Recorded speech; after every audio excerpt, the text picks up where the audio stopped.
One of the worst things about BookTube is its obsession with diversity. Like with much of the current political landscape, BookTube has become a hotbed for overly offended misanthropes to start screaming at each other with no clear reason, and the word diversity has become little more than a dog whistle. This book is so diverse doesn't actually mean anything as a sentence. A book can't be diverse. All that word means is to be different. So if a book is so diverse, what you're really saying is it's very different. Different to what exactly? A book can't be diverse. Books, plural, can be diverse in comparison to each other. You could have a very varied collection of books, and that would be diverse. But one book can't be diverse.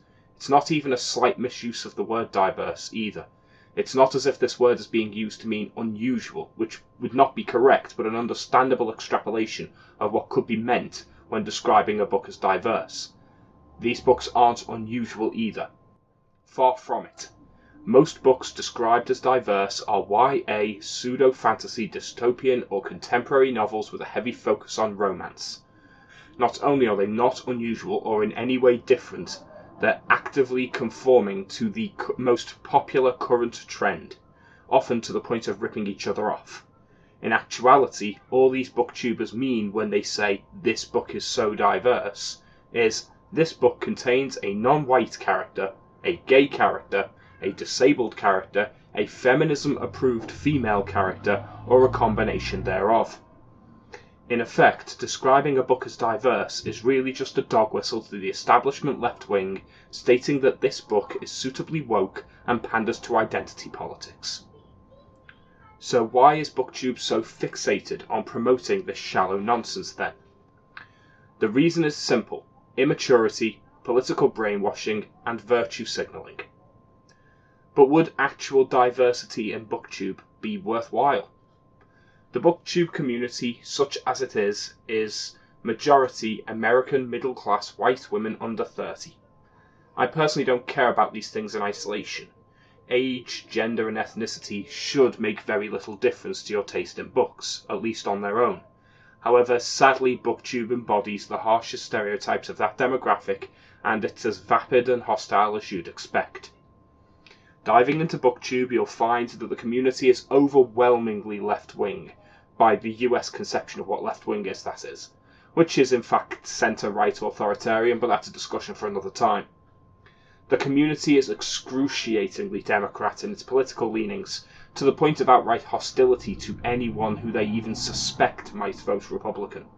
I would be willing to bet that there are more self-identifying Bernie Sanders supporters than Donald Trump supporters amongst the BookTube community. The mere mention of Donald Trump in comment sections, Discord servers, or in BookTube Twitter conversations will result in disgusting levels of vitriol and active bullying, which I think proves this case. This means, from an American-centric perspective at least, a solid half of the political spectrum is not only going unrepresented, but is pointedly unwelcome and actively faces abuse if they attempt to take part. Outside of the American bubble, this is somehow worse, as, like with much of the internet, BookTube is extremely jingoistic, presuming all people online are American and reacting to foreigners with an impressive degree of ignorance. If you make a comment, for example, disagreeing with a statement from a Democrat politician, let's say Alexandria Ocasio-Cortez, for example, you will instantly be labelled as a Trump supporter, said with a level of bile usually reserved for labels like a rapist. This will happen regardless of whether you agree or disagree with Trump, don't give a shit either way, or even if you don't live on the same hemisphere as their false dichotomy of a political system.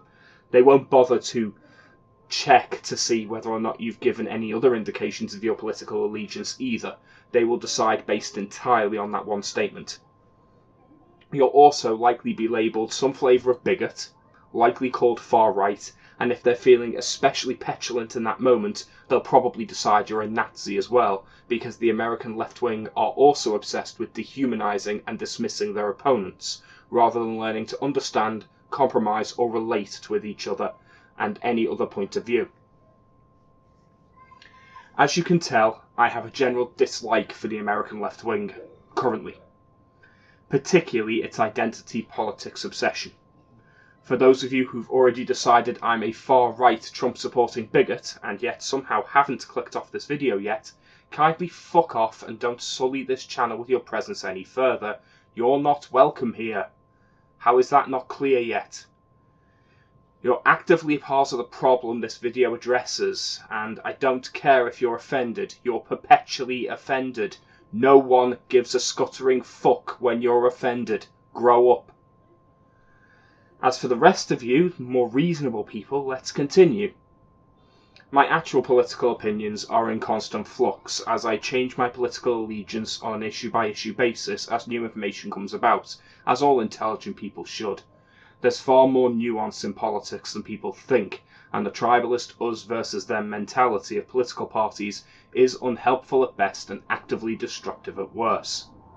If I had to label my political position, I would describe myself as a socialist-leaning, classically liberal libertarian, though that likely tells you almost nothing, as pretty much every one of those terms is misappropriated and misused daily to label actively contradictory things.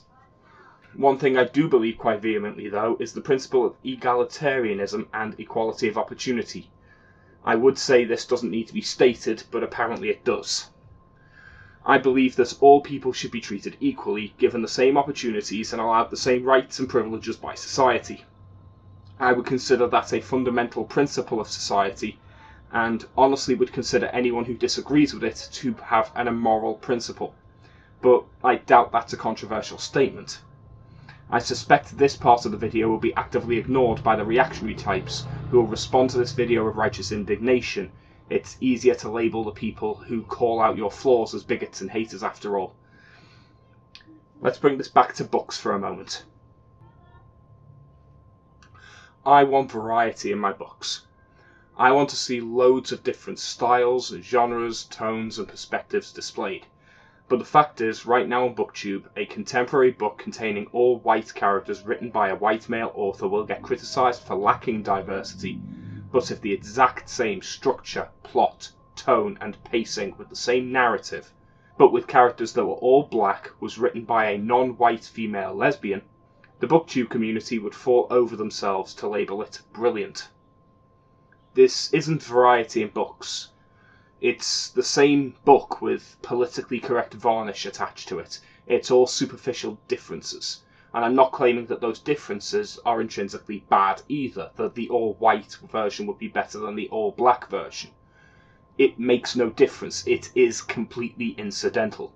Conversely though, have the first book be written by an openly conservative person, especially if they have voiced an opinion on feminism or the trans community recently, and it will be labelled as a white supremacist text and actively boycotted because censorship is the way the left wing responds to most things. One proof of this, just look at how the community is currently responding to J.K. Rowling for not following the accepted narrative on trans issues. For further proof, look down in the comments section of this very video to see the people who have reflexively labelled me a transphobe for even bringing up that issue without openly decrying Rowling as evil, even though I haven't given my actual opinion on her or the issue and won't be doing so in this video. The community can't handle nuance. They can't handle the idea of variable opinions or complex issues. You're either on their side or you're actively evil and must be silenced. A community that wanted actual diversity would want books not just written by people with superficially different skin tones. They would want to see different ideas presented, different worldviews described, and different perspectives explored. I make a point to actively read books that are banned. Banned books usually have something important to say, even if it's something you don't agree with. Knowing what they were saying is valuable. Books written by racists, fascists, communists, feminists, terrorist sympathisers, and any other group I'm at odds with are books I will actively seek out because I want to know what they're saying. It's only by hearing every opinion you can truly understand your own. Fact is, Booktube doesn't want diversity. Booktube wants to reinforce their groupthink and nothing more. I expect better. I intend to provide better. I hope you'll join me for it. Bye.